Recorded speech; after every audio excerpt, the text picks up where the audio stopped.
Hi hello నమస్తే welcome to auto wall updates. ఈ మధ్య మన ఛానల్ అయితే కొద్దిగా రివ్యూస్ లేట్ అవుతుందండి. నాకు వేరే పని ఉండడం వల్ల కుదరలేదు అంతే. ఇప్పటి నుంచి అయితే రివ్యూస్ అయితే వరుస పెట్టి వచ్చేస్తాయి. సో ఇప్పుడే వివేకానంద వైరల్ మూవీ చూడడం జరిగింది. ఈ మూవీ 1 అవర్ 57 మినిట్స్ రన్ టైమ్తో ఆహాలో తెలుగులో కూడా స్ట్రీమ్ అవుతుంది. సో ఈ మూవీ అయితే 2024 జనవరిలో అయితే మలయాళంలో రిలీజ్ అయిందండి. ఇప్పుడైతే ఆహా వాళ్ళు ప్రతి వీకెండ్కి ఏదో ఒక మూవీ రిలీజ్ చేయాలి కాబట్టి అన్నట్టు డబ్ చేసి తెలుగులో రిలీజ్ చేసినట్టు అనిపించింది.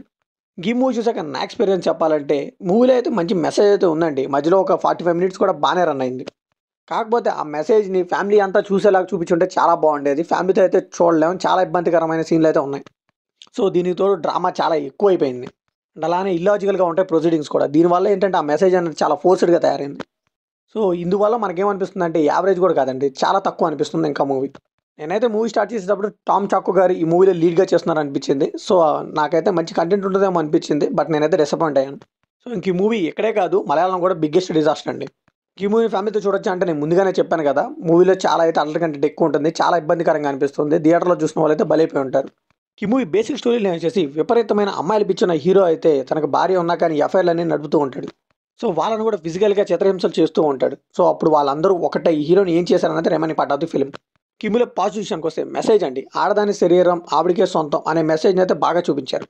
అక్కడక్కడ కామెడీ బాగానే వర్కౌట్ అయింది. క్యారెక్టర్స్ బాగున్నాయి. ఇంటర్వెల్‌లో వచ్చే సీన్స్ బాగున్నాయి. ఇక సినిమాటోగ్రఫీ, బీజీఎం కూడా పర్లేదనిపించింది. కిమూలో నెగిటివ్ విషయానికొస్తే ఫోర్స్డ్ మెసేజ్ అండి. ముందుగానే చెప్పాను కదా! ఇల్లాజికల్ ప్రొసీడింగ్స్ వల్ల అదైతే చాలా ఫోర్స్డ్‌గా అనిపించింది. దానికి తోడు ఓవర్ డ్రామాటిక్‌గా ఉంటాయి సీన్స్ అన్నీ కూడా. అండ్ అలానే హీరోని ఒక రూమ్‌లో ముగ్గురు అమ్మాయిలు కిడ్నాప్ చేసి దాన్ని యూట్యూబ్‌లో స్ట్రీమ్ చేసినా గానీ 2 మిలియన్ వ్యూస్ వచ్చాయి గానీ, ఇంక్లూడింగ్ అందరూ చూస్తారు పోలీసుతో సహా. కానీ వాళ్ళందరూ వచ్చినా కానీ ఏమీ చేయలేరు. అదేంటో నాకు అర్థం కాలేదు. పోనీ కిడ్నాప్ చేసింది ఎక్కడో మారుమూల ప్రాంతంలోనో, దొరకని ప్రాంతంలోనో అనుకుంటే కాదు. వాళ్ళ ఇంట్లోనే కిడ్నాప్ చేస్తారు. సో ఇలా లాస్ట్ 40 మినిట్స్ అయితే చాలా డ్రాగెడ్‌గా వెళ్ళిపోతూ ఉంటుంది. అండ్ అలానే తనకు ఆల్రెడీ వైఫ్ ఉందని తెలిసి కూడా ఇంకొక అమ్మాయి ఇతనితో లివింగ్‌లోకి వెళ్ళడం. ఇవన్నీ కూడా ఎలా అనిపిస్తాయంటే చాలా కన్విన్సింగ్ రైటింగ్ అనిపిస్తుంది. ఏదో మెసేజ్ ఇవ్వాలి లాస్ట్‌లో అన్నట్టుగా తీసుకెళ్లారనిపిస్తుంది. ఇక స్టోరీలో వెళ్ళడానికి కూడా చాలా టైం తీసుకున్నారని చెప్పాలి. చాలా లేట్‌గా వెళ్తారు. అండ్ వెళ్ళిన తర్వాత కూడా మోర్ ఓవర్ ఈ మూవీలో అన్నీ కూడా అన్ని అడల్ట్ కంటెంట్‌లో వెళ్ళిపోతూ ఉంటుంది. సో ఇక్కడ ఈ అడల్ట్ కంటెంట్ అవసరం లేదు కదా! ఎందుకు పెట్టారా అనిపిస్తుంది.